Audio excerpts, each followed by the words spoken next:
You know, the one thing I noticed about Darren right off the bat was like, as we're talking, he pulls out a piece of paper and a pen and just starts fucking writing everything down. Yeah. And I was like, he's interested. He really seemed to care about what we're like pitching this idea to. Yeah. Like some shops are kind of, like, they don't really feel welcoming. I think the fact that HighWire has like all these windows, like it was a super approachable shop. They had like chill music and all the windows.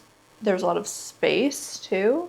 After we left HighWire, we went to a couple different shops around the city just to go check them out. And we just happened to stumble across one while we were walking. And the comparison was night and day. No one immediately greeted us. Mm-hmm. Even when we were greeted, it was very, do you got an appointment? Like, yeah. You know? And we're like, oh no, you know, we're just in here to look. And then he literally walks away. Yeah, turns around and fucks off. Like, it was just like, you got an appointment? No, fucking see you later. Yeah, that was an awkward interaction. Yeah, so comparing that to like Darren, when we walked in and Darren was immediately like super friendly. Dropped his stuff, comes to say like, hi. Fucking gloves off, and he's like, how you guys doing? Like, you just never know when you walk into a new shop what the artists are going to be like, what the shop's going to be like, what the environment is. Like, so what was it like getting tattooed by Goth? I didn't get to really get a feel for who he is beforehand. Like, I really just trusted what I saw online and his art and his portfolio. So it was really just like guess I'm trusting the vibe of this shop and I'm going to trust this artist. Yeah. I feel like he was very considerate of what I wanted, which was nice. It wasn't like this is how I want to do it and this is how you're going to get it, or it's not going to happen type attitude. Yeah.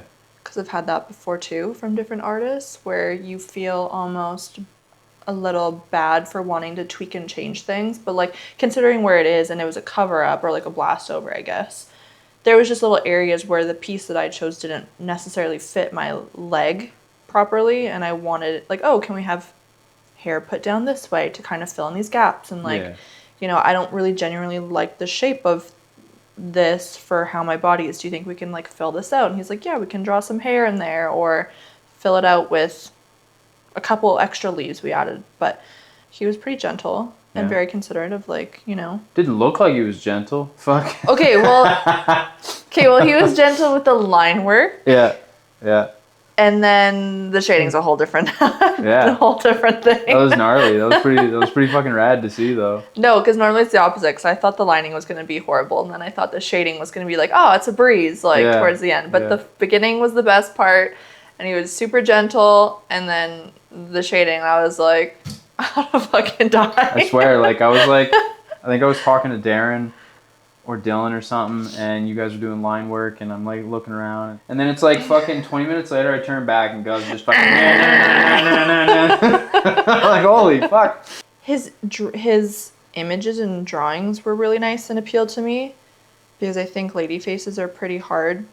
Not hard, but some people have their own style with them. He definitely has his like bigger upper lip on his drawings and like his own way of doing them, but his faces looked really pretty, and that's what drew me in, because some faces I go, ugh. Yeah, there's some not my style. Yeah, there's some gypsies that look like they got into a bar fight. Yeah, so I didn't want that. I wanted her to be very pretty, and he had that kind of look in his drawings where all his women, no matter what the style or the drawing was, they all just looked really nice. Yeah.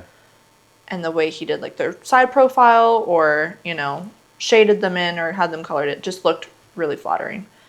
So we did our first film session. No, filming at HighWire was a big learning experience. I mean, you think you're prepared and then you're like, no, I'm not prepared. So I had like all these lists written on my phone going into HighWire, be like, this is what I'm gonna fucking do. And then you get in there and you're like, all that shit goes out the window. Yeah, I don't know what I'm looking at anymore. Yeah. Like you just fucking, I don't know. And because there was like 3 guys I was trying to film at the same time, I was like just bouncing around, and you kind of just like lose track of what you're there to do. How did you feel you got treated for them letting us?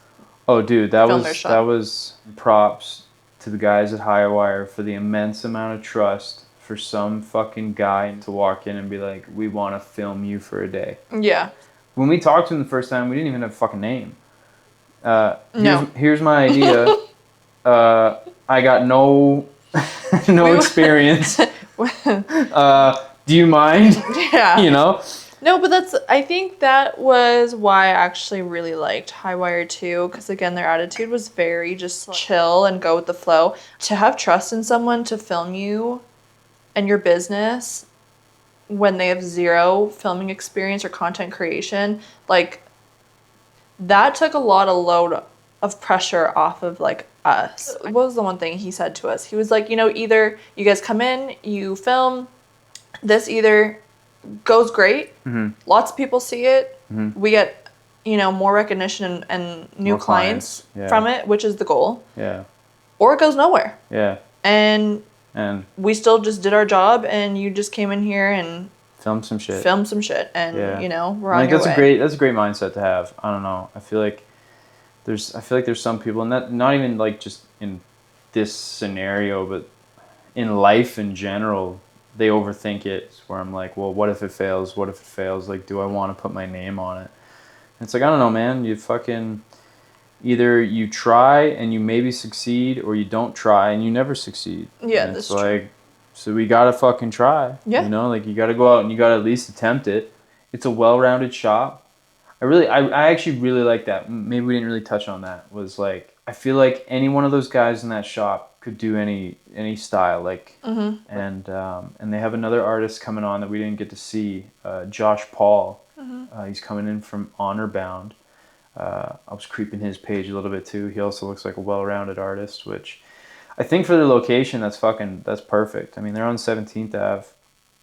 It's fucking people walking everywhere in restaurants, and it's bussing, and it's like you need guys that anything that walks off the street, you can tackle it, And I got that vibe from that shop. It wasn't like, you walk in and it's just trad, or it's just Japanese, or it's just black and gray, or whatever. It was, even asking them all, like, what's your style? And they're like, anything. Yeah. Like, fucking, like, I think Gov was the only one who had, like, his own kind of stylized stuff. Even then, I think he would just do it, if there was a walk-in, he would do anything. Yeah, I'm sure he would, honestly. So they're all talented. They've all been at it a long time. It all is the perfect recipe for a street shop on 17th Ave. Yeah, that's true. Yeah.